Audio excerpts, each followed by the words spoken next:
Bonjour, maintenant cette petite vidéo-là est pour vous parler du petit module pour Arduino et autres contrôleurs genre Shield, mais c'est un tout petit module CAN bus qui est basé sur le chip MCP2515 de Microchip, qui est le CAN bus contrôleur, et le CAN bus transceiver TGA 1050 de NXP. Donc, cet arrangement-là supporte CAN bus V2.0B de 5 kilobits à 1 mégabit.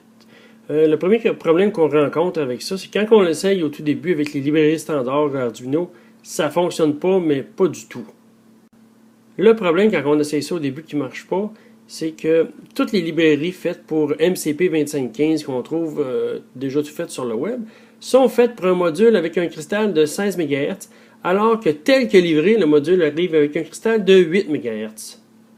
Il existe deux solutions à ce problème-là. La première, c'est de modifier la librairie pour aller mettre les bons mots de configuration dans la librairie du MCP2515 pour le prescaler qui donne le beau rate du CAN bus.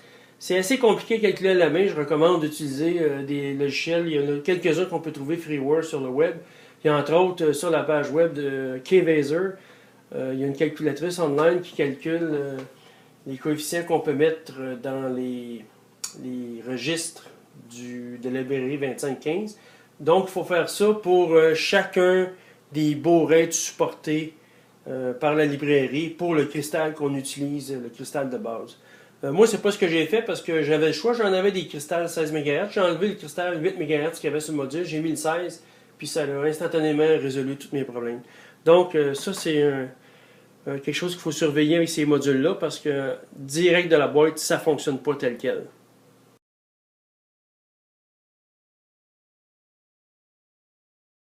Donc, pour tester mon installation, j'utilise trois Arduino, un sur COM8, un sur COM21, un sur COM20. Le premier utilise mon fameux petit module que j'ai montré tantôt, sur lequel je transmets à l'adresse ID 1111 et j'ai un potentiomètre de branché sur l'analogue input 0. Donc, si je tourne mon potentiomètre qui est lu ici, on voit que la valeur change. Et puis ça, je le transmets dans les 8 mots du stream CAN bus. Donc, je vais avoir 8 fois la valeur qui est affichée là. Mon deuxième module, j'ai un module CAN bus complet Shield, pas juste le petit module comme je vous montre tantôt, mais un Shield CAN bus complet de Seeed Studio. Lui aussi, j'ai branché un potentiomètre qui rentre sur l'input à 0, qu'on voit ici que je varie. Que là aussi, je retransmets 8 fois la même valeur dans le stream CAN bus. Donc là, je transmets deux streams, un à l'adresse 1111 et le deuxième qui transmet l'adresse 5555. Et puis mon troisième Arduino qui a un CAN bus Shield complet qui lui reçoit les deux streams. Donc si je fige le display, comme ça ici, on voit que ici sur le 111111, je vois une longueur de 8, je transmettais 72, bon là j'ai 71 à ce moment-là, il devait être 72. Et 8 fois, mes 8 mots, je le remplissais avec ma valeur d'entrée analogique.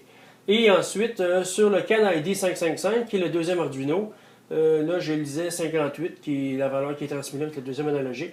Encore là, 8 fois, parce que je le remplis tout avec la même valeur. Donc, ça ici, c'est comme si j'avais un sensor qui transmettait cette valeur-là. Ici, un autre sensor qui transmettait cette valeur-là. CAN ID 1111, CAN ID 5555.